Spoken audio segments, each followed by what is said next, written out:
Welcome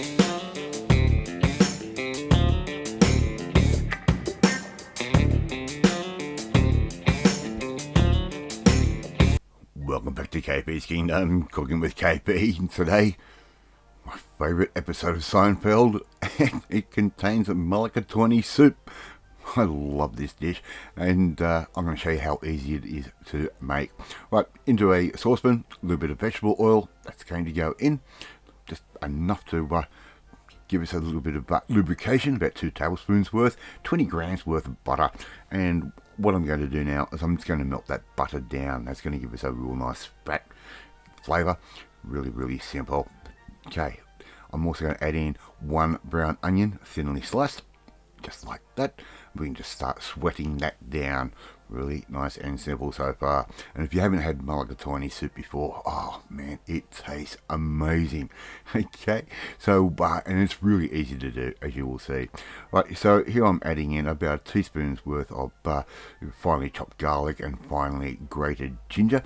Alternatively, a teaspoon of ginger paste and a teaspoon of garlic paste. I'm also going to add in at this point about a 1/4 teaspoon's worth of ground turmeric. Okay, it's going to give it a really nice orange flavour.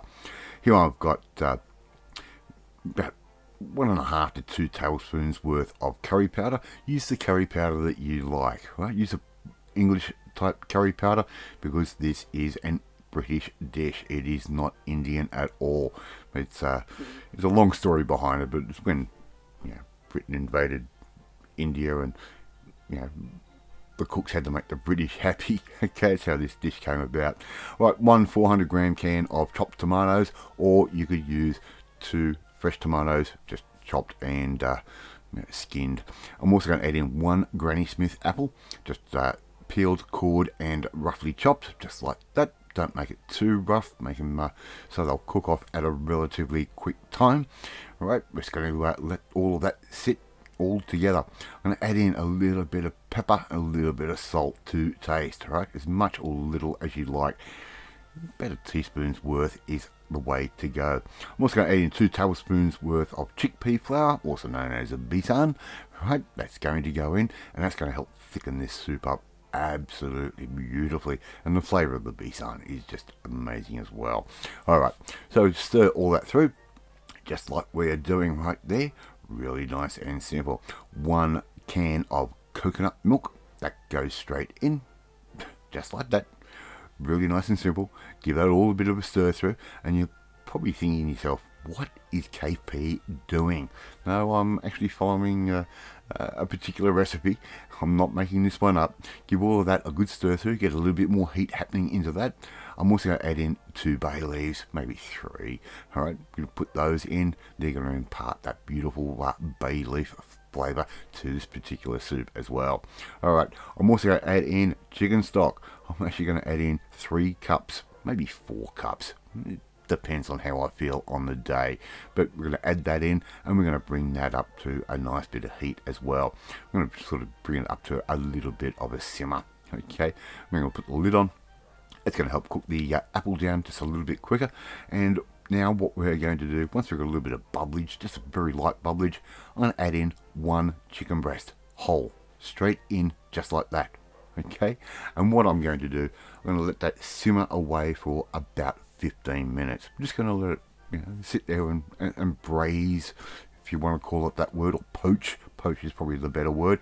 Let that poach for about 15 minutes. I've taken it out, let it cool down, and with a couple of forks, I've just shredded that chicken straight up, just like that. Now we're getting ready for the home stretch.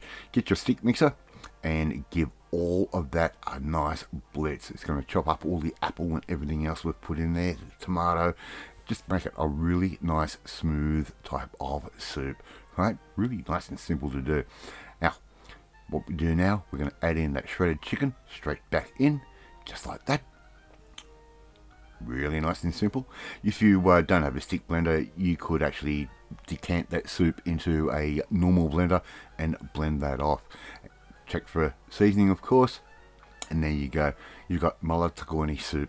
Really nice and simple. I'm just serving that up with a couple of little breads, a couple of Indian breads, little chapatis or something like that, and there you go. Love to see you try and make this one at home. It tastes amazing and really creamy, just with that hint of Indian flavour. Thank you so much for watching this video. Really do appreciate it. If you like this video, hit that like button. Gives me confidence, should make you feel warm and fuzzy too, and it helps the algorithm. Share this video with all your friends on all platforms of social media. We are trying to get known KP's Kingdom out there. Don't forget to hit that notifications bell. You'll be notified every time a new video goes up.